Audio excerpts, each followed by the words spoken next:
Tani waa qiso dhab ah oo ku dhacday walaalaha sida tooska ugu xidhan beeshkan.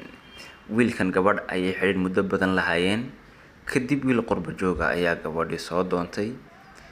Wiilka oo dareen hadlayo wuxuu dhahay sida tan: waxaad tahay qof qaaliya, qalbigaygu keli tabayo. Qadartiya culeysyada ayaad qalad u fahantee. Qadafyuuna kaa dhicin, qorshe gaara ruux lihi yaanu gacanta kuu qoyn, dabka yaanu kugu qaban. Wakhtigaa isqaban lee mar horey qurxoonayd, inaan quru midownoon qoys wada ahaanee. Kala qaybsanaantana Rabbi baa inoo qoray, nafta waan qasbaaye, amba qaati baanahay. Weer qalloocda iga dhowr, kelmad qiimo badan loo aan ku laabqabowsado, qudhaydani ku farax geli.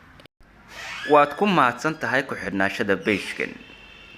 Haddii aad jeceshahay inaad iska dhex aragto, nala soo wadaag aragtidaada iyo waxa aad dareemaysid.